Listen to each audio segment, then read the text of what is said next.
నీతిపరుడైన బ్రహ్మచారి అయిన ప్రధానమంత్రికి మద్దతుగా నిలబడండి దయచేసి. ఆ వ్యక్తికి కూడా ఏమన్నా జరిగింది అంటే గుండెల్లో బాధతో చెబుతున్నా, ఇక దేశాన్ని రక్షించేవాడు లేడమ్మా, ఆయన మరో హనుమంతుడు, మరో భీష్ముడు. నాకు పార్టీలతో నిమిత్తం లేదు, నాకు ఆయన అంటే అభిమానం. ఆయన ఖచ్చితమైన నిర్ణయాలు ఉన్నాయి. వీళ్ళకి లొంగే మనిషి కాదు ఆయన. ఆయన పార్టీ మారినే నేను ఆయన అభిమానిస్తే, ఎందుకంటే ఆ వ్యక్తిత్వం ముఖ్యం, మనం అక్కడ పార్టీలు ముఖ్యం కాదు. అటువంటి వాడు కూడా కాపాడలేకపోతే ఇంకేం చేయలేమని మనం వదిలేసినట్టే లెక్క. ఈ విమర్శిస్తున్న పెద్ద మనుషులు 20 ఏళ్ళుగా 60 ఏళ్ళుగా 70 ఏళ్ళుగా ఏం చేశారో మనకి తెలుసు దేశాన్ని. ఆ శక్తి బ్రహ్మచర్యం వల్ల వస్తుంది. నరేంద్ర మోడీకి కూడా ఆ శక్తి ఉంది.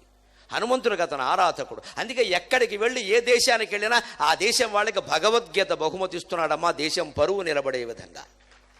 ఎన్ని దేశాలు వెళ్ళినా ఎక్కడికి వెళ్ళినా భగవద్గీత బహుమతి. అమెరికా వెళ్ళి 9 రోజులు ఉంటే అనుకోకుండా ఆ 9 రోజులు దసరా నవరాత్రులు అయితే మీరేమన్నా అనుకోండి, మీరు ఎంత ప్రధానమంత్రి అయినా అవ్వండి, అధ్యక్షుడు అవ్వండి, నేను ఈ 9 రోజులు అన్నం తినను, కేవలం నీళ్లు తాగుతాను, నిమ్మరసం తాగుతాను, నాకు అదే ఇవ్వండి అని ఇతర మర్యాదలన్నీ పక్కన పెట్టి తన దుర్గాదేవి భక్తుని చాటుకున్న ఏకైక లౌకికవాది, ఏకైక భారతీయుడు నరేంద్ర మోదీ.